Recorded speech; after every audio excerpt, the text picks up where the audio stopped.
तो प्यारे प्यारे बच्चों, एक दफ़ा फिर मेरे चैनल नॉलेज हब में आप सबको खुशामदीद। और जैसा कि पहले मैंने डेट शीट के बारे में बताया कि आज साइंस ग्रुप का केमिस्ट्री का पेपर है, तो मैंने कहा बच्चों की मदद के लिए कुछ उन्हें ऐसे सवालात दिए जाएं जिनका एग्ज़ाम में आने के चांसेस जो हैं वो बहुत ज़्यादा हैं।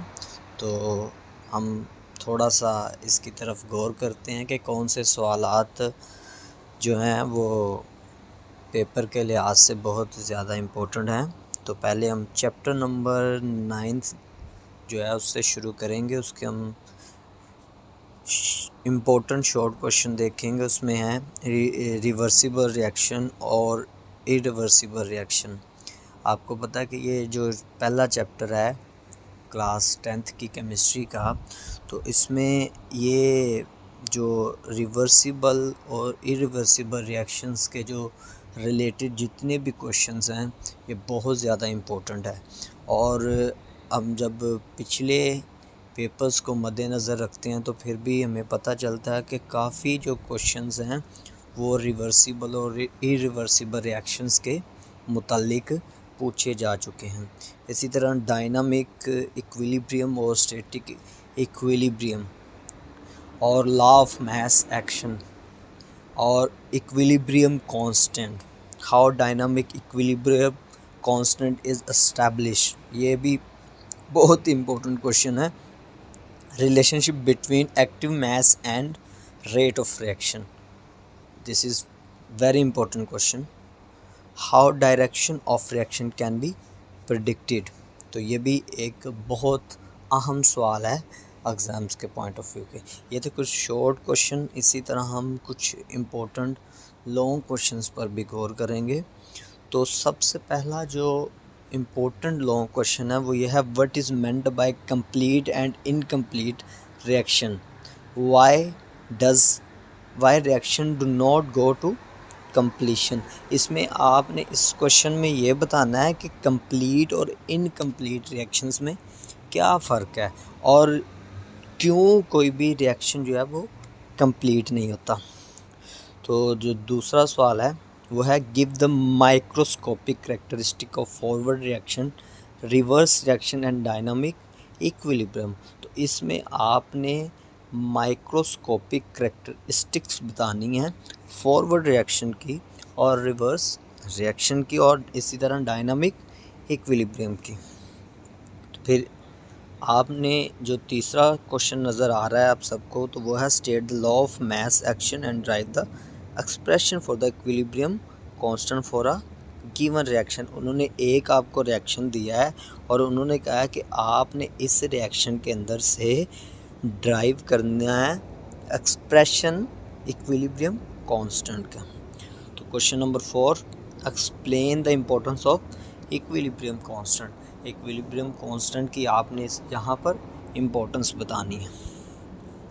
तो क्वेश्चन नंबर 5 है, describe a reversible reaction with the help of an example and graph. अब यहाँ पर आपने ग्राफ भी बनाना है, एग्जाम्पल के साथ रिवर्सिबल रिएक्शन को डिफ़ाइन कर देना है आपने। तो ये था चैप्टर नंबर 9। इसमें से ये जो इम्पोर्टेंट क्वेश्चन थे मैंने आपके लिए ये लिखे। तो अब चैप्टर नंबर 10 की तरफ आते हैं। 10 में आप ये मेरी स्क्रीन पर देख सकते हैं, ये कुछ इम्पोर्टेंट सवालात हैं जो मैंने इसमें से लिए और मैं उम्मीद करता हूँ जब आप सुबह पेपर देने के लिए अपनी सीट पर बैठेंगे तो फिर आप ये बात महसूस करेंगे कि जो मैंने क्वेश्चन बताए हैं इसमें से वाकई ही पेपर आएगा आपको। अब ये सिंपल सवालात हैं, शॉर्ट हैं, 13 सवाल लिखे हैं, आप इनको अच्छी तरह पढ़ के जाइएगा। इसी तरह लॉन्ग क्वेश्चन मैंने लिखे हैं, ये आप पढ़ कर जाइएगा अच्छी तरह। तो वेरी इजी, ये छोटे छोटे सवालात हैं, जैसे अब define acid and base according to Arrhenius. अब जो चैप्टर नंबर 10 है उसमें एसिड और बेस की डेफिनेशंस 3 तरीक़ेकार से बयान की गई हैं। तो आपने अपने माइंड में ये रखना है कि जो एग्ज़ामिनर है वो आपसे पूछ किस मुतल्लक़ रहा है। ये ना हो कि वो आपको अर्हेनियस के डेफिनेशन एसिड बेस की पूछ रहा है और आपने किसी और की लिख दी, तो वो आपका सवाल गलत हो जाएगा। So be careful for this question. तो ये वो सवालात हैं जो चैप्टर नंबर 10 में इम्पोर्टेंट है। तो इसी तरह अब हम देखते हैं चैप्टर नंबर 10 के ये कुछ लॉन्ग सवालात हैं। उसके नीचे चैप्टर नंबर 11 है। चैप्टर नंबर 11 में उसके शॉर्ट क्वेश्चन जो हैं ये आप स्क्रीन में देख सकते हैं चैप्टर नंबर 11 के। तो इसमें जैसे कि डिफाइन वाइटल फोर्स थ्योरी है, फिर right definition of organic compound, आपने ऑर्गेनिक कंपाउंड की डेफिनेशन लिखनी है।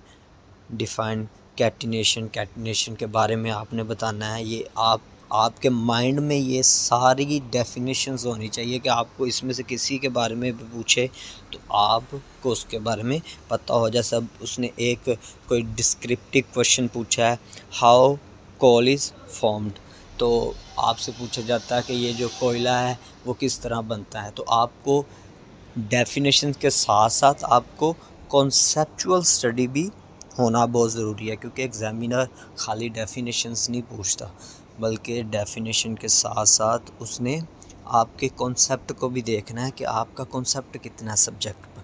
तो ये है चैप्टर नंबर 11 के सवालात। तो ये आगे भी उसी चैप्टर नंबर 11 के सवालात हैं और लॉन्ग भी इसके सवालात जो हैं वो आप देख सकते हैं। Right a note on the classification of organic compound, इसमें आपने क्लासिफिकेशंस देनी है कि ऑर्गेनिक कंपाउंड की कितनी क्लासिफिकेशन है, तो आपने उस पर नोट लिखना है। Compare the general characteristic of organic and inorganic compound, इसमें आपने इन एक तरह का आपने यहाँ पर ऑर्गेनिक और इनऑर्गेनिक कंपाउंड को डिफरेंशिएट कर देना है कि उसमें ये होता है, उसमें ये होता है। तो define homologous series, right it's characteristic, ये बड़ा इंपॉर्टेंट, वेरी इंपॉर्टेंट क्वेश्चन है कि होमोलोगस सीरीज़ क्या है और इसकी आपने कैरेक्टरिस्टिक लिखनी है। Define functional group, another important question, very important question जिस पे आपने पूरी नज़र करके जाना है। तो explain the meaning of molecular formula, structure formula, condense formula. तो इसी तरह इलेक्ट्रॉनिक फार्मूला, ये जो फार्मूले हैं ये आपने इसे भी अपने माइंड में रख के जाना है। बहुत सारे बच्चे ऐसे करते हैं, उनसे पूछा मॉलिक्यूलर फार्मूला जाता है, वो स्ट्रक्चर फार्मूले की डेफिनेशन लिखाते हैं। पूछा स्ट्रक्चरल फार्मूला जाता है लेकिन वो कंडेंस्ड स्ट्रक्चर फार्मूले की डेफिनेशन लिखाते हैं। तो बी केयरफुल, हर फार्मूले की डेफिनेशन आपने अपने माइंड में अच्छी तरह याद करनी है। तो इसी तरह चैप्टर नंबर 12 के शॉर्ट क्वेश्चंस देखते हैं। तो उसमें है डिफाइन हाइड्रोकार्बन्स। तो ज़ाहिर बात है, आपको पता है चैप्टर नंबर 12 जो है वो है ही हाइड्रोकार्बन्स पर है। तो हाइड्रोकार्बन्स आपको पहले सबसे पता होना चाहिए कि हाइड्रोकार्बन्स कौन से होते हैं। डिफ़ाइन ओपन चेन, हाइड्रोकार्बन्स और क्लोज चेन। अब आपको जब ये पता चल गया कि हाइड्रोकार्बन्स क्या होते हैं, हाइड्रोकार्बन्स के साथ साथ आपको ये पता होना चाहिए कि ओपन चेन हाइड्रोकार्बन्स कौन से होते हैं और क्लोज चेन हाइड्रोकार्बन्स कौन से होते हैं। इसी तरह what are saturated and unsaturated hydrocarbons. Saturated आपको पता होना चाहिए, अनसैचुरेटेड भी पता होना चाहिए कि वो कौन से हैं। फिर why alkanes are called paraffins, आपको ये पता होना चाहिए कि अल्केन्स जो है उन्हें पैराफिन क्यों कहते हैं। What is meant by hydrogenation of alkenes, alkenes की हाइड्रोजिनेशन से क्या मुराद है। और ये short question very very important, give uses of ethane and ethene. तो ये इथेन और इथेन के आपने यूजेस आपको पता होना चाहिए। अब आगे इंपॉर्टेंट लॉन्ग क्वेश्चन में define hydrocarbons, how they are classified. तो आपको बताना ये चाहता हूँ कि जब आप लॉन्ग क्वेश्चन प्रिपेयर करते हैं फॉर एग्ज़ाम्पल जैसे हाइड्रोकार्बन्स आपने किया तो इसी के अंदर ही आपके शॉर्ट क्वेश्चन क्लियर होते हैं। जिस तरह उसने पहले पूछा था कि ओपन चेन और क्लोज चेन हाइड्रोकार्बन कौन से होते हैं, तो इसका मतलब आप जब लॉन्ग क्वेश्चन तैयार करेंगे क्लासिफिकेशंस में तो आपको इसमें सारी तरह के हाइड्रोकार्बन्स के बारे में पता चलेगा। आगे जी, explain method for the preparation of alkanes and alkenes. यहाँ पर आपने अल्केन और अल्कीन की प्रिपरेशन, उनके बनने के तरीक़ेकार को बयान करना है। Discuss physical properties of alkenes and alkanes, very important physical properties. और इसी तरह और क्वेश्चंस हैं, आप इसे देख सकते हैं। चैप्टर नंबर 13 देखते हैं इम्पोर्टेंट शॉर्ट क्वेश्चन इसके कौन से हैं। Define biochemistry. अब आपको पता है ये चैप्टर है ही बायोकेमिस्ट्री का, तो first of all you should have knowledge about biochemistry. What is biochemistry? You should have a conceptual study of biochemistry. आपको डेफिनेशन पता होना चाहिए, आपको इसके बारे में सारा कुछ पता होना चाहिए कि बायोकेमिस्ट्री क्या है। फिर define polysaccharides and give their properties. अब उसने कहा पॉलीसैकेराइड्स आपने बयान करना है। Right characteristic of monosaccharides. और आपने ये, मैं आपको एक आसान तरीका जात इसकी डेफिनेशन याद करने का बताता हूँ। जब भी आपने देखना है मोनो का मतलब होता है एक, डाई का मतलब होता है दो, और पोली का मतलब होता है बहुत ज़्यादा।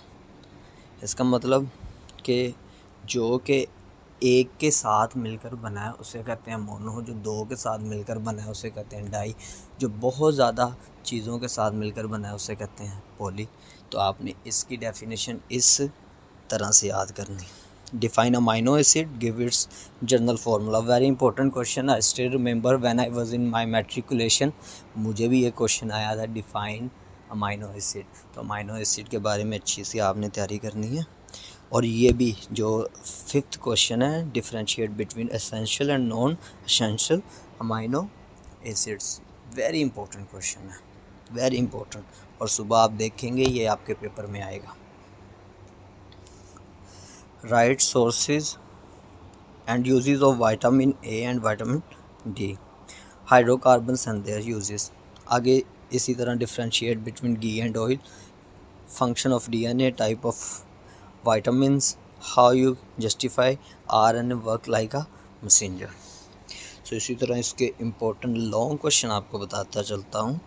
Define monosaccharides, oligosaccharides, give their characteristic.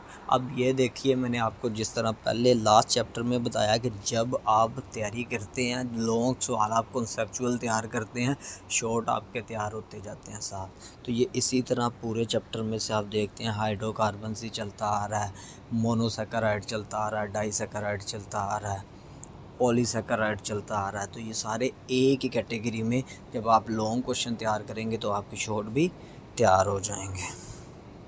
Chapter number 14 important short question.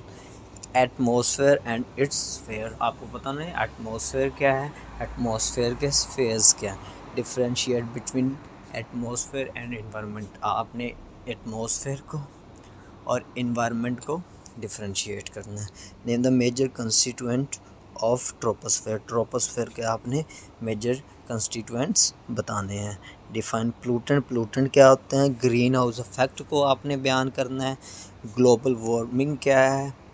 Y CO2 is called greenhouse gas. Carbon dioxide है उसे ग्रीन हाउस गैस क्यों कहते हैं। इसी तरह ये सारे क्वेश्चंस हैं शॉर्ट क्वेश्चन, आप तफसीलन इसमें देख सकते हैं और आप अच्छी तरह प्रिपेयर इन क्वेश्चंस को करके जाइएगा।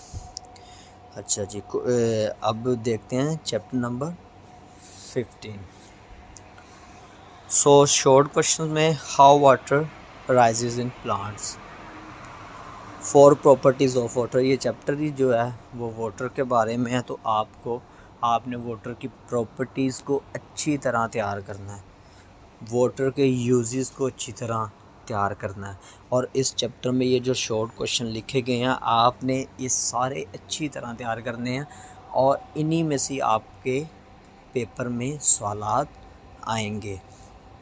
और जो वाटर की हार्डनेस को रिमूव करने के तरीके हैं उन्हें बहुत अच्छी तरह आपने याद करने हैं, और याद भी इस तरह करने हैं, फ़िज़िकल भी आपने करने हैं और केमिकल मेथड भी याद करने हैं कि केमिकली हम उसकी हार्डनेस को किस तरह दूर कर सकते हैं, और फिज़िकली भी आप दोनों तरह से उसे अच्छी तरह तैयार कीजिएगा। और लॉन्ग क्वेश्चंस में इस चैप्टर में से ज़्यादा जो इम्पोर्टेंट है ना, वो है एसिड रेन वगैरह के बारे में ना क्वेश्चन आएंगे आपको। और ये जो पोल्यूशन है, यानी कि वाटर की वजह से जो पोल्यूशन है उस पर आपने नोट लिखना होगा। ये इम्पोर्टेंट क्वेश्चन है। आगे आइए जी chapter number 16। So define metallurgy, differentiate between mineral and ores और मिनरल में। ये वेरी इंपॉर्टेंट क्वेश्चन है। इसके ये अब शॉर्ट क्वेश्चंस हैं। आपने क्रूड ऑयल को अच्छी तरह याद करना है, पेट्रोलियम की जो फ्रैक्शंस हैं आपने उससे अच्छी तरह तैयार करना है, और ये शॉर्ट क्वेश्चन जो हैं आपने अच्छी तरह प्रिपेयर करने हैं।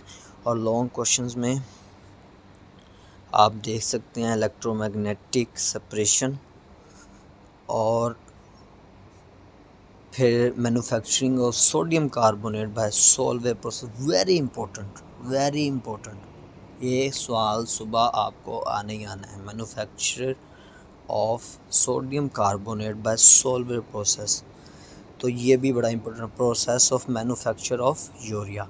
इसमें से ये दो क्वेश्चन जो हैं बहुत ज़्यादा इंपॉर्टेंट है, जिस पे आपने पूरी तरह ध्यान देकर जाना है, और ये आपको ज़रूर पेपर में